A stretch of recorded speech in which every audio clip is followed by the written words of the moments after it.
Law college में तालबा के साथ स्टूडेंट के साथ जिस तरह से इस्मत दरी का वाक़या सामने आया है, ये वाक़या बंगाल और कलकत्ता शहर की सिक्योरिटी पर कई सवालात खड़े कर दिए।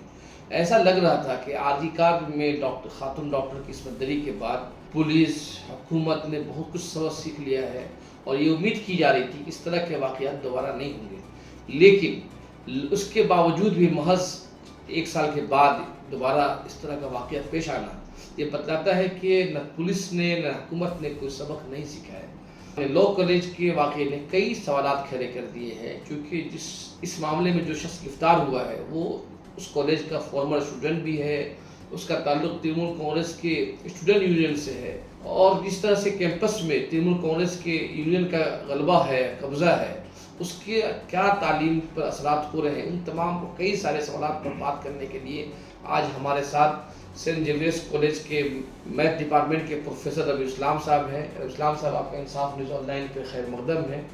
पहला मेरा सवाल आपसे ये है, क्वेश्चन आपसे ये है कि आप लॉ कॉलेज में जो कुछ वाक़या पेश आया उसको किस नज़रिए से देखते? देखिए, जो हुआ है, फर्स्ट ऑफ ऑल ये कॉलेज आवास के बाहर हुआ है, शायद नहीं, यूनियन रूम में हुआ है। यूनियन रूम में, लेकिन कॉलेज आवास में नहीं है। जी जी जी कॉलेज क्लोज हो गया था उसके बाद। जी।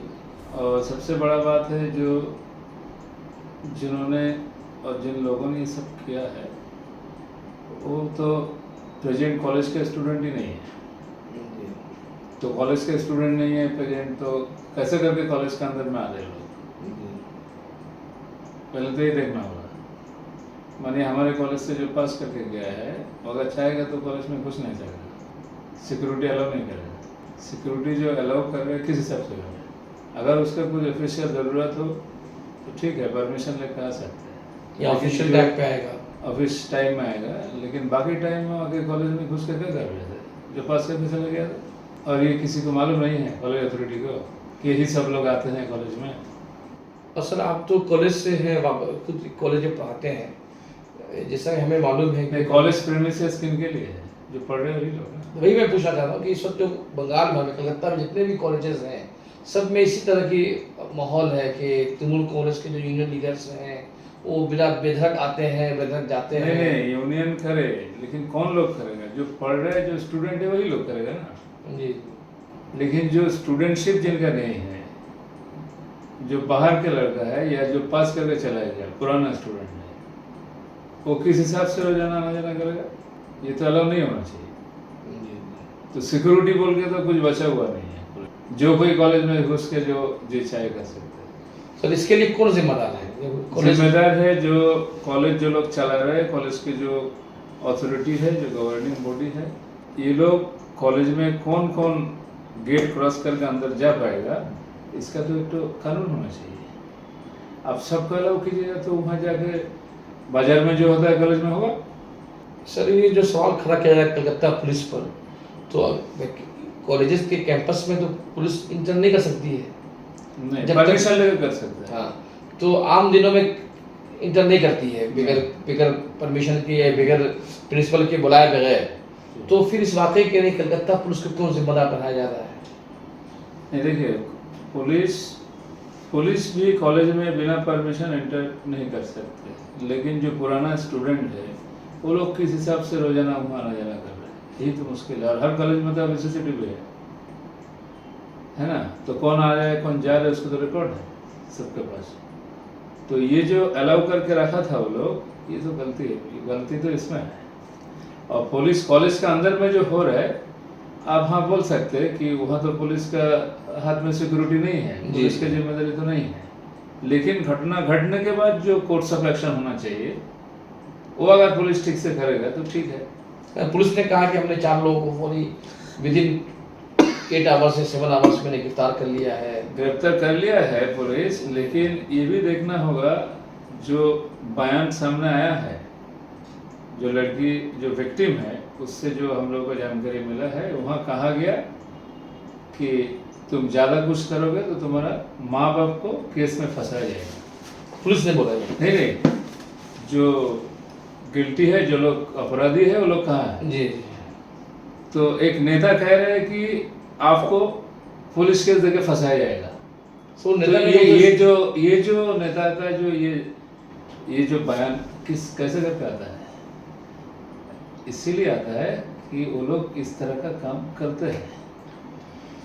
मेरा कहना ये है कि ये जो लोग हैं, जैसे जो गिरफ्तार हुए उसमें आप समझ लिया ना मेरा बात? जी, जी। ये जो कहा जा रहा है कि आपका माँ बाप को पुलिस केस में फंसाया जाएगा, तो ये बातों से तो लग रहा है पुलिस है उनके साथ। सर ये जो बताता है कि जो वाकया है कि कलकत्ता के कॉलेजों में यूनियन के नाम पे जो कुछ वहाँ पे हो रहा है, एक तरह से स्टूडेंट में का अपराधीकरण हो रहा है, उनको अपराध की तरफ ढकेला जा रहा है, या फिर वो लोग को छूट है कि भाई चूंकि तुम टीएमसी करते हो तो तुमको अपराध करने की छूट है।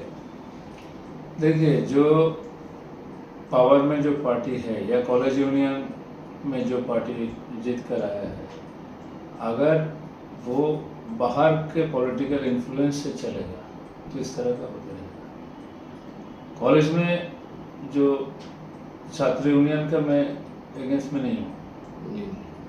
छात्र जो है वो यूनियन करे, वहाँ सिस्टम जो है उस हिसाब से करे, कानून है।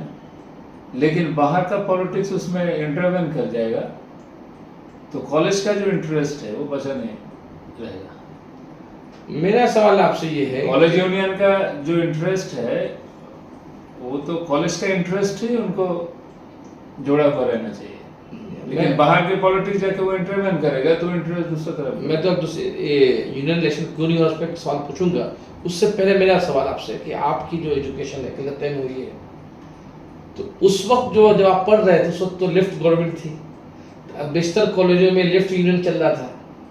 आज जब आप पढ़ा रहे हैं तो ज़्यादातर कॉलेजों में टीएमसी के यूनियन का ये है। उस दौर में इलेक्शन भी होते थे, अब तो 2012 के बाद से इलेक्शन भी नहीं हुए हैं। तो उस वक्त के स्टूडेंट यूनियन को और आज के स्टूडेंट यूनियन में क्या डिफरेंस है, क्या फ़र्क है? देखिए, बात है, हम जब स्टूडेंट थे तब स्टूडेंट यूनियन का क्या क्या कारनामा था वो तो मुझे मालूम है। हाँ, यहाँ भी तो मैं स्टूडेंट नहीं हूँ। नहीं आप दिखते हैं ना कि एक टीचर के तौर पे कॉलेज के माहौल को तो देख ही रहे हैं आप, चूंकि उस तो क्या फ़र्क है दोनों? नहीं, देखिए, हम लोग जब स्टूडेंट थे उस जमाना में भी ये सब था कि कॉलेज यूनियन का एक चॉइस से हॉस्टल चलेगा और हॉस्टल में सारा जो कानून है और जो जिस नियम से उससे चलते हैं कॉलेज यूनियन उसमें इंटरवेन करेगा, ये तब भी था। समझे? ऐसा नहीं था कि उस ज़माने में पूरा फ्री ऑफ पॉलिटिक्स था सब कुछ। लेफ्ट के ज़माने में वो लोग भी इंटरवेन करता था, लेकिन ये जो चीज़ है कि एक छात्र कॉलेज से पास करके गया है उसको कॉलेज में एंट्री दिया जा रहा है पुराना स्टूडेंट को, और पॉलिटिक्स के नाम में दिया जा रहा है। ये खराब चीज़ है। हम उस वक्त तो ऐसा देखा नहीं, पता नहीं हुआ था कि नहीं, लेकिन सीपीएम के जो ज़माने में तब तो एसएफआई था सब जगह में। हम ये नहीं कह रहे कि एसएफआई बहुत अच्छा था, ठीक है, उस ज़माने में भी डैशिंग पुशिंग और ये सब हुल्ला बोला ये भी हो रहा था, समझे। लेकिन अभी ये जो घटना हुआ है ये बहुत एक्सट्रीम लेवल में जाकर हुआ है। नहीं, आप जैसे बता रहे हैं कि अब जब जो यूनियन काम कर रही है उसमें बाहर के लोकल लीडर्स इन्फ्लुएंस होते हैं। क्या उस दौर में एसएफआई अपने तौर पे चल रहा था या फिर कोई सीपीएम के अलीमुद्दीन स्टेट से चलाया जा रहा था एसएफआई को? नहीं, अलीमुद्दीन का वॉइस था, लेकिन इस तरह नहीं कि लोकल कम्युनिटी मेंबर आकर घुस कर इस तरह का नहीं। अच्छा, सीपीएम का जो ऑर्गेनाइजेशन है वो ऑर्गेनाइज्ड है, और पॉलिटिकल जो कनेक्शन हम नहीं बोल रहे कि नहीं था, ज़रूर था, लेकिन ऐसे नहीं कि बाहर के लोग वहाँ के डिक्टेट करेगा घुस के, इस तरह नहीं था। और सर मेरा आखिरी सवाल आपसे है कि जो उस वक्त कल कहा जा रहा है, मैंने कई लेख पढ़ा भी है, आंदोलन पत्रिका में लिखा है कि यूनियन इलेक्शन नहीं होने से कॉलेजेस में क्या फ़र्क पड़ रहा है।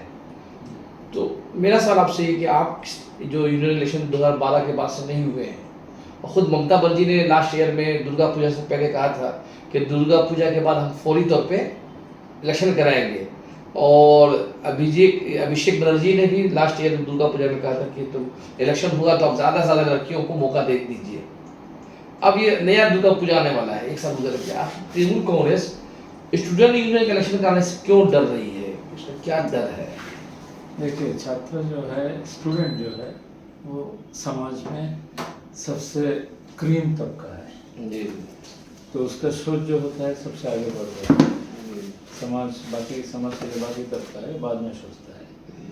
तो स्टूडेंट लोगों को उनका जो छात्र राजनीति है इसमें जो इन्वॉल्वमेंट है उसमें अगर इलेक्शन नहीं होगा, रिप्रेजेंटेटिव नहीं बनेगा, सिस्टम नहीं चलेगा तो ये पूरे समाज के लिए नुकसान है।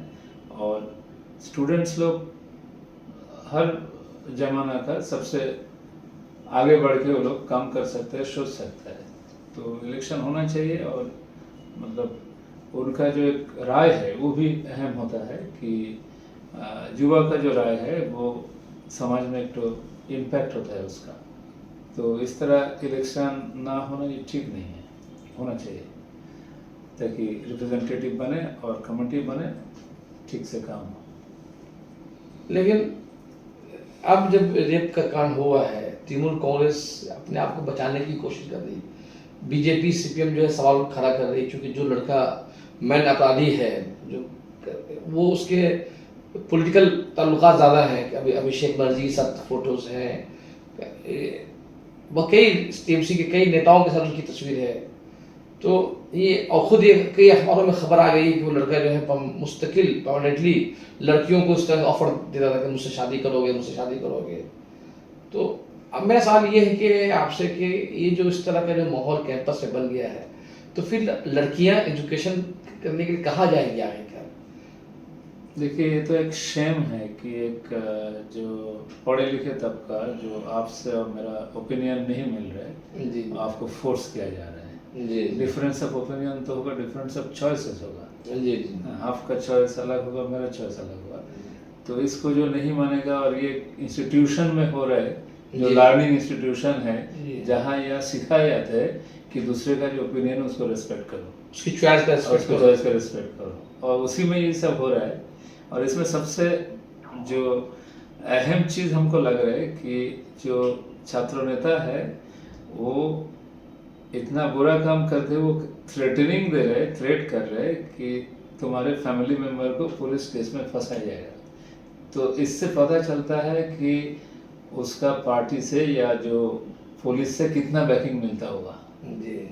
ये सबसे भयंकर बात है और इसमें चर्चा होना चाहिए कि पुलिस का क्या रोल है समाज में, कि एक अपराधी सोच रहे कि पुलिस साथ है उनका। हमें तो पूरे चीज से यही जो स्टेटमेंट है हमें लग रहा है कि पुलिस को शेमफुल होना चाहिए कि वो आपके नाम पे कि अपराध कर रहे हैं, करते हुए वो सोच रहे हैं कि पुलिस उसके साथ है, आपके नाम पे क्राइम किया जा रहा है, आपके नाम पे साथ है। इससे शेम, आखिर उसको इतनी हिम्मत कहाँ से आ रही है, कौन उसको। और हमको ये लगता है कि जो पुलिस मिनिस्टर है अभी उसको शर्म आना चाहिए अभी उनको। आप ममता बनर्जी के बारे में बोल रहे हैं? हाँ, शर्म आना चाहिए कि मेरे पुलिस को वो सोचता है अपराधी के साथ में है, तो किस तरह पुलिस की व्यवस्था किया गया समाज में, ये सबसे भयंकर बात है। और सर जो सियासत का जो अपना रवैया है, आप देखेंगे कि जब बीजेपी ने तस्वीर जारी किया, फोटोज जारी किया कि ये फलाने तरह करा फलाना तरह, तो उसके जवाब में तृणमूल कांग्रेस ने भी कार्तिक महाराज की फोटोज को सोशल मीडिया पर छोड़ना शुरू किया कि कार्तिक महाराज एक रेप का इल्ज़ाम है, वो शुभेंदु अधिकारी के साथ है, उस फला के साथ है। तो ये जो सियासत के इस खेल में असल सवाल कहाँ चला गया है, लड़कियों का जो सिक्योरिटी है? देखिए इसमें दो चीज़ मुझे अहम लग रहा है। एक तो है कि एक लड़की को प्रेम प्रस्ताव दिया जा रहा है, वो इनकार कर रहे हैं, उसको मतलब नहीं माना जा रहा है। तो एक एजुकेशन इंस्टीट्यूशन में नहीं होना चाहिए कि मेरा एक पसंद है, दूसरे का और भी पसंद है, हम उसको रिस्पेक्ट करें, ठीक है। जो रेप हुआ है वो तो समाज में हर कोना में हो रहा है, समझे। मैं विद इन इंस्टीट्यूशन जो हो रहा है मैं इसको देख रहा हूँ दूसरा आईना से। एक यही बात है, रेप का तो है वो कानूनी हिसाब से जो होगा वो होगा, लेकिन एक एज एजुकेशनिस्ट मैं देख रहा हूँ ये कि हम तो बच्चों को ये सिखाता हूँ कि दूसरा का जो ओपिनियन उसको रिस्पेक्ट करो, तो ये नहीं हो रहा है इंस्टीट्यूशन में। दूसरा बात है कि इंस्टीट्यूशन के एक समाज का हिस्सा है, वहाँ कानून लागू होना चाहिए, है ना। तो वहाँ कानूनी तौर पे सब कुछ नहीं हो रहा था, अगर होता तो बाहर के लोग अंदर में नहीं जा पाता। दूसरा है कि जो कानून का रक्षक है पुलिस लोग, अपराधी सोच रहे कि उसको साथ देगा। तो ये जो सिस्टम हो गया कि फॉल्स केस में दूसरों को फंसाना और पुलिस लोग इसमें साथ देता है, इस पे ये बहुत हमें लगता है कि रेप से बहुत बड़ा चीज़ है। मैं इसको मैं छोटा नहीं समझ रहा हूँ। जी जी जी। जो रेपिस्ट सोच रहा है कि पुलिस उसके साथ है। हाँ, ये बहुत बड़ा उसका जो पावर मिल रहा है। हाँ, तो ये हमें लग रहा है कि सिर्फ कोलकाता का बात नहीं, पूरे बंगाल में ये भर गया है कि अगर कोई मेरे साथ सहमत नहीं होगा तो पुलिस केस में फंसा दूंगा, और पुलिस इसको साथ देता है शायद, इसीलिए ना बोल पाया इस तरह। जी जी। तो हमें लग रहा है कि इस बात ये जो बात आया है सामने कि पुलिस केस से फंसा दूंगा, हमें लगता है इस बात को गौर करना चाहिए और जो मतलब चर्चा होना चाहिए कि समाज में इस तरह काम कितना हो रहा है। सर, आखिरी सवाल को पुलिस केस में फंसा ये जो आप जो सवाल खड़ा करेंगे कि कर रहे हैं बार बार कि इंस्टीट्यूशन में एक फॉर्मल स्टूडेंट का आना अपने आप में सवालों की जद में, तो क्या इस पूरे वाकये के लिए कॉलेज का जो प्रिंसिपल है या कॉलेज की एग्जीक्यूटिव कमेटी है वो जिम्मेदार नहीं है क्या? सब लोग जिम्मेदार है, सब लोग जिम्मेदार। आपके कॉलेज में कमरा है जी, आप नहीं जानते कौन कौन आ रहा है। जी जी जो एक स्टूडेंट क्यों आएगा? जी जी और जो अभी स्टूडेंट नहीं है, छात्र नहीं है, जी जी, उनको रेगुलर आना जाना क्यों? 3.5 घंटा तक कैंपस क्यों आपके कैंपस में रहता है, रूम बंद रहता है। कुछ काम करने के लिए परमिशन लेकर आ सकते हैं, लेकिन काम पर निकल जाएगा, और वो रोजाना नहीं होना चाहिए। जी तो जिम्मेदार तो सब लोग हैं। जी, बहुत बहुत शुक्रिया आपका। और ये जो वाकया हुआ है लॉ कॉलेज वाला, ये बहुत सारे सवाल खड़ा करते हैं। जिस तरीके से आरजीकार में होने वाला वाकया कई सवालों के साथ आया था, ये वाला वाकया भी सब और भी ज़्यादा तशवीशनाक है। इसलिए ही तशवीशनाक है कि जब एजुकेशन इंस्टीट्यूशन भी जब लड़कियों के लिए महफूज नहीं रहेंगी तो हमारे घर की बेटी, जब हम नारा लगाते हैं कि बेटी पढ़ाओ बेटी बचाओ, तो फिर लड़की कहाँ जाएगी? इस तरह से सिर्फ ये रेप का वाकया नहीं है, बल्कि आप वालिदैन को भी डरा रहे हैं, धमका रहे हैं कि अपनी बच्चियों को आगे एजुकेशन तक नहीं ले जाए। जब लड़कियां आगे नहीं बढ़ेंगी तो समाज कैसे तरक्की करेगा? ये बहुत ही अहम सवाल है, और इस सवाल को सियासी झगड़ों में नहीं दबाना चाहिए, बल्कि सवाल कायम रहना चाहिए कि और इसका जवाब हुक्मरानों को सबसे ज़्यादा देना चाहिए। बहुत बहुत शुक्रिया।